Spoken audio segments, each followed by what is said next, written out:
pengajaran yang menjadi tanggung jawab kita sebagai orang percaya. Kita sudah belajar tanggung jawab kita terhadap firman Tuhan.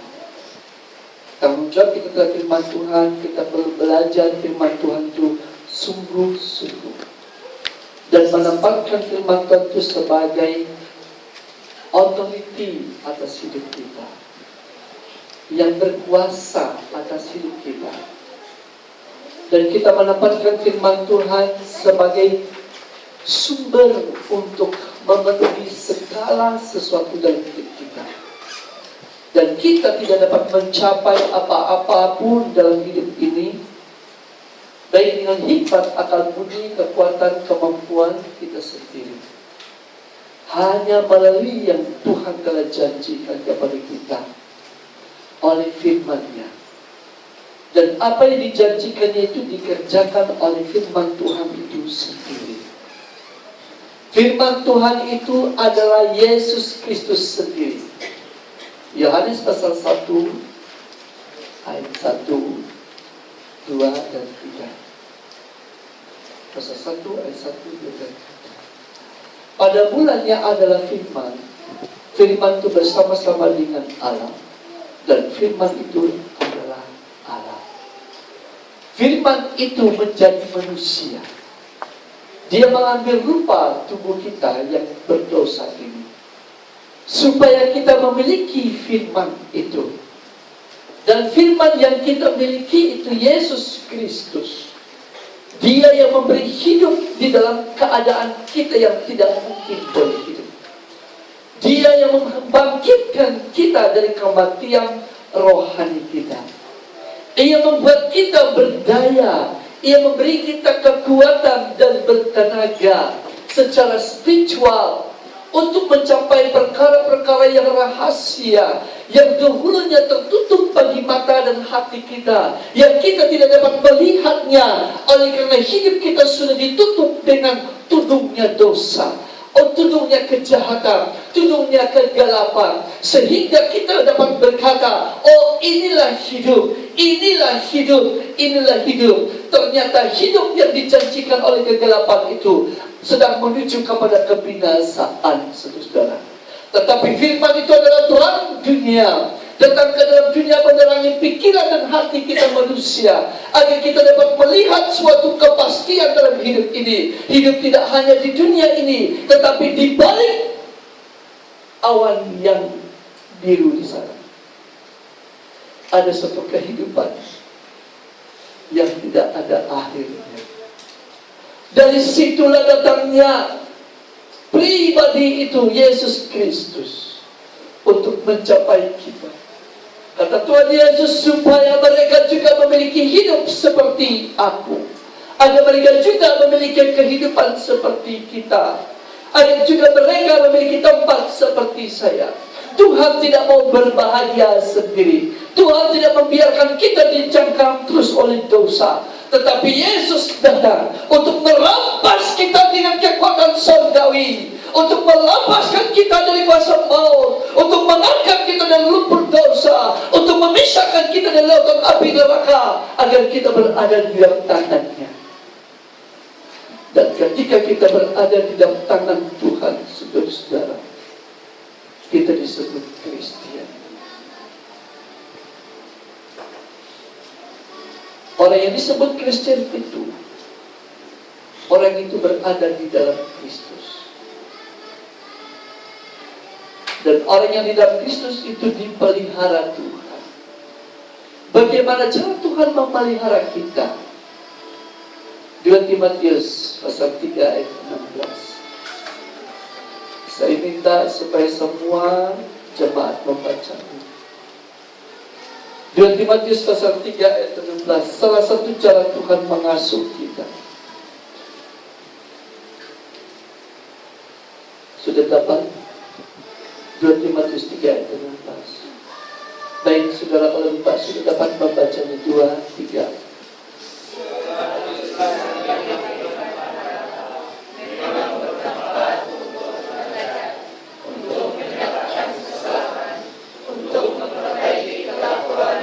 Dan untuk mendidik orang dalam Terus?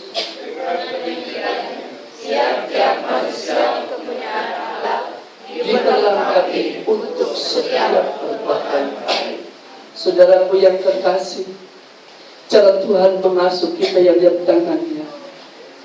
Segala firman yang diberikan kepada kita, kehadiran Yesus dalam hidup kita, kehadiran firman dalam hidup kita dalam menjadi terang, untuk menyatakan kesalahan kita, untuk memperbaiki kelakuan kita, untuk mendidik kita dalam kebenaran, sehingga kita memperolehi segala kelengkapan kerohanian itu. Kita memiliki kesejahteraan, kepenuhan seluruh kerajaan sorga di dalam hidup kita, agar kita tidak lagi ditekan, didesak, dituduh oleh segala pengalaman masa lalu kita, tetapi justru sebaliknya, kita terus dikikis, kita terus dipisahkan, dan segala pengertian yang lama disingkirkan, disucikan dari pikiran dan hati kita, agar kita mengalami kesejahteraan. Saudara, perjuangan ini adalah pekerjaan Allah, bukan usaha Anda sendiri. Tetapi dia katakan segala firman yang diilhamkan Allah bermanfaat untuk mengajar. Yang mengajar adalah Tuhan sendiri. Yang mendidik kita adalah Allah sendiri. Karena dia mencintai kita seperti bapa terhadap anak-anaknya.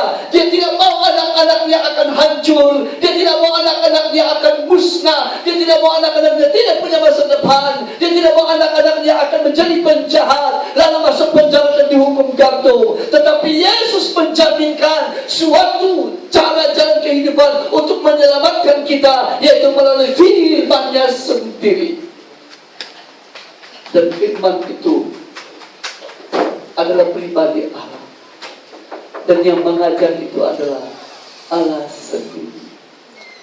Saudara yang terkasih, karena itu jangan kita sangat menjunjung tinggi agama. Agama tidak dapat mengajar kita. Hamba Tuhan seperti pastor, gembala, padri, apa saja kedudukan, reverend kah, father kah, tidak dapat mengerjakan pekerjaan ini. Mereka boleh memberi teori kepada kita, saya mungkin boleh memberi teori kepada Anda, tetapi untuk mengikiskan, untuk menyingkirkan, untuk mengubah itu tidak dapat dikerjakan oleh manusia. Begitu kita percaya dan menerima firman, saudara, firman itu memberi kita tenaga, dia memberi kita energi, sehingga kita beroleh kekuatan untuk hidup di dalam hidup yang baru, di dalam cara yang baru yang Tuhan karuniakan kepada kita.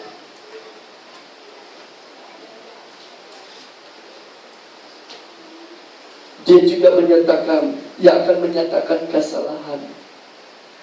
Satu bagian hidup kita yang sangat sulit kita akui bila kita bersalah. Tidak mudah minta maaf, saudara. Tidak mudah mengakui bersalah. Tetapi sebelum kita mengakui bersalah pun, Tuhan datang. Dan dia mengulurkan tangannya, lalu mengangkat kita. Dia tahu kita tidak berdaya mengakui. Dia tahu kita tidak berdaya untuk menyerahkan kelemahan kita kepada Tuhan. Tetapi Yesus ingin mendampingi saya. Yesus mau mendampingi saudara. Dia mau memberi kita kekuatan agar kita mengakui bahwa kita bersalah. Dan saat tangan Tuhan merangkul Anda dan saya, apakah Anda mau mengakui sesungguhnya hati kita damai, aman, tenteram? Lalu kita berkata, ya Bapa, sebenarnya saya bersalah kepada. Tetapi kalau kita hanya mendengar Tuhan itu seolah dari jauh, seolah-olah dari jauh, dan kita yang mau memanggil Dia, dan kita tidak percaya yang Dia sudah datang merangkul kita dan memeluk kita. Kita hanya mendengar satu hukum di dalam gereja, satu peraturan yang harus ditaati. Saudara yang kekasih, kita tidak akan bisa mengerti kasih Tuhan. sebagai seorang ayah terhadap anak. Anak saya selalu merasa luka hati karena sikap saya yang kadang-kadang saya tidak mengerti bahwa dia tidak bersalah. Tetapi saya harus pandai berminta maaf kepada mereka, walaupun saya papa terhadap anak. Karena saya tahu ada bapak saya di syurga, dan saya adalah anak terhadap dia. Kalau saya menjadi anak yang baik terhadap papa, saya boleh menjadi papa yang baik terhadap anak-anak. Saya tidak akan kehilangan gengsi saya, derajat saya.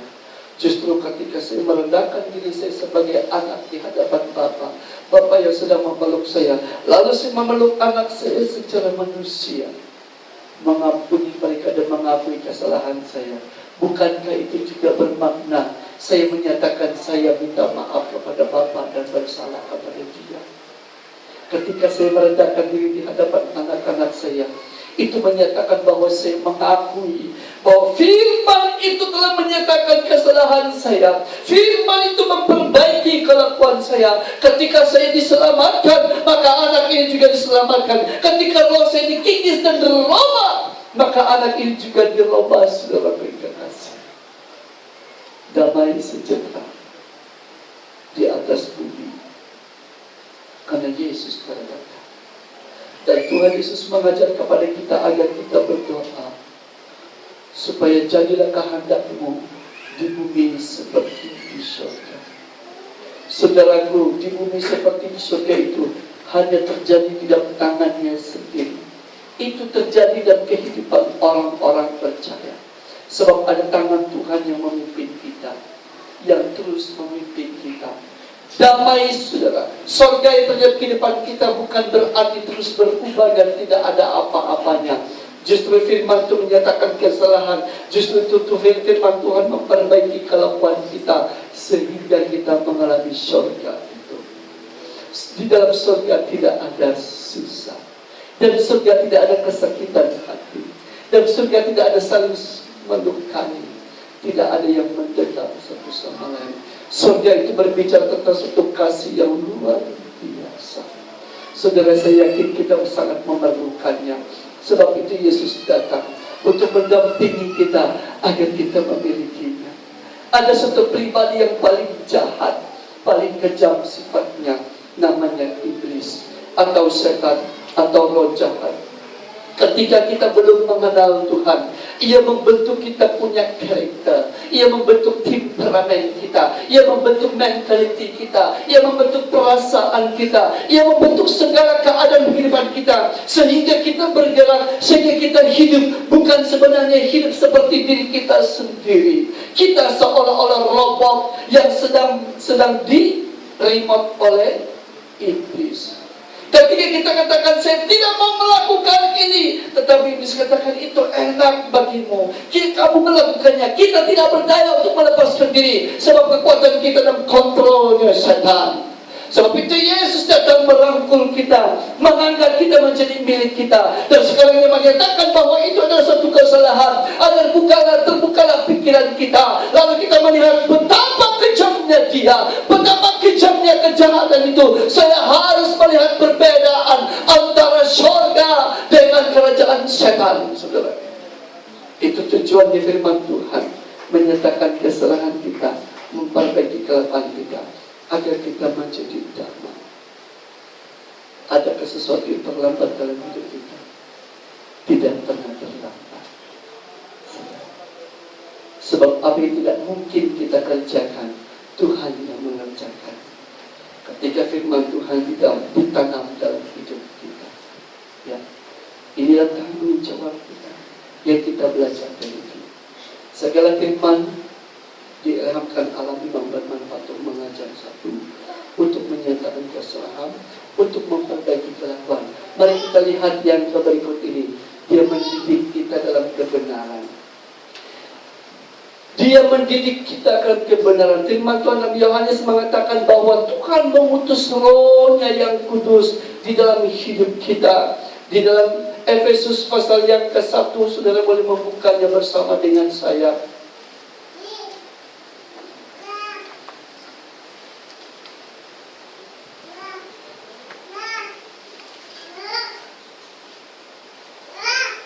ayat yang ke-13 dan 14.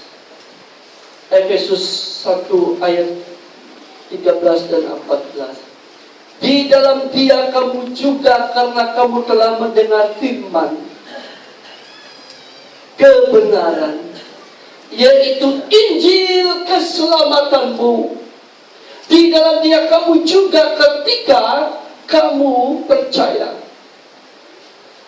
dimateraikan dengan Roh Kudus yang dijanjikannya itu. Dan Roh Kudus itu adalah jaminan bagian kita sampai kita memperoleh seluruhnya, yaitu penebusan yang menjadikan kita milik Allah untuk memuji kemuliaan-Nya. Haleluya. Allah mengaruniakan Roh Kudus di dalam kehidupan saya, hidup saudara. Karena Tuhan tahu kita tidak mampu hidup di dalam pendidikan ini. Karena sifat kita telah dibentuk dengan sifat, dengan karakter, temperament, mentality, emosi, dan segala perkembangan, kebiasaan, budaya hidup kita, pribadi, keluarga, masyarakat, telah dibentuk oleh pribadi yang tidak berkenan kepada Tuhan, yaitu syaitan, roh jahat, dan iblis. Dan sekarang, selama kita anak Tuhan, kita senantiasa dididik oleh Tuhan. Ada haleluya, saudara. Kita dididik oleh Tuhan seperti seorang papa yang tidak akan berhenti mendidik anaknya. Dan pola yang dipakai bapak mendidik anaknya itu adalah pola Tuhan sendiri.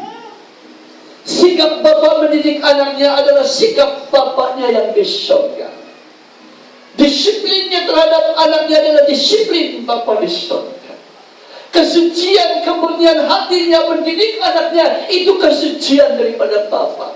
Bahan-bahan pelajaran yang disampaikan kepada anaknya, itulah bahan pelajaran daripada Bapa yang diterima dari surga. Segala sesuatu metode yang dipakainya mendidik anak kita, metode daripada Bapa di surga. Saudaraku yang kekasih, untuk menjadi Bapa, menjadi ibu, menjadi orang Kristen yang bertanggung jawab terhadap sesama, kita perlu tetap hidup di dalam pendidikan Tuhan.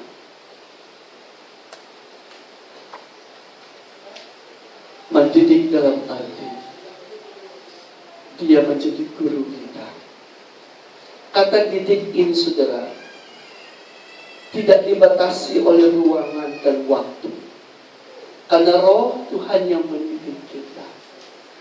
Bukan seperti ada masa kelas, jam 3 sampai jam 2 ada kuliah, jam 7 pagi sampai jam 12, itu didikan dan cikgu.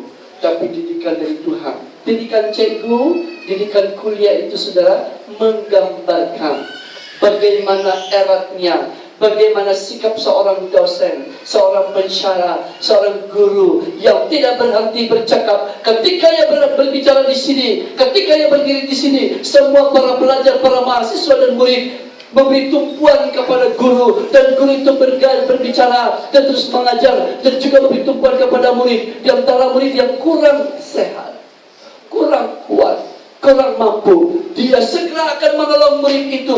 Dia tidak mau seorang pun kehilangan kesempatan untuk belajar dan memiliki apa yang dia ajar. Dia tidak mau rugi. Itu hanya bayangan yang sangat kecil, tetapi yang dilakukan oleh Tuhan mendidik kita terus menerus. Itu yang Wahyu berkata, siapa yang membuka hatinya kepada Bapa di surga, aku masuk bersama-sama dengan dia. Dia di dalam dia. Wah, indah sekali. Kalau begitu, saudara, janganlah kita berkata, saya tidak berdaya untuk menjalani hidup ini. Memang pun kita tidak berdaya. Tetapi yang kita harus katakan, saya berada dalam tangan-Mu Tuhan. Saya orang yang tidak kuat.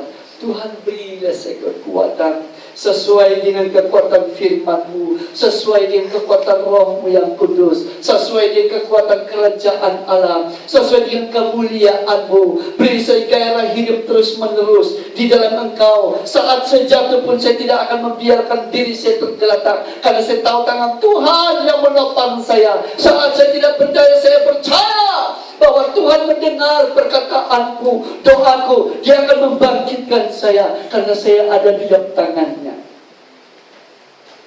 Lagu yang disampaikan ayat firman yang dibacakan oleh Bapak Jos dan keluarga, pujian disampaikan mereka sungguh memberkati. Tuhan adalah gembala.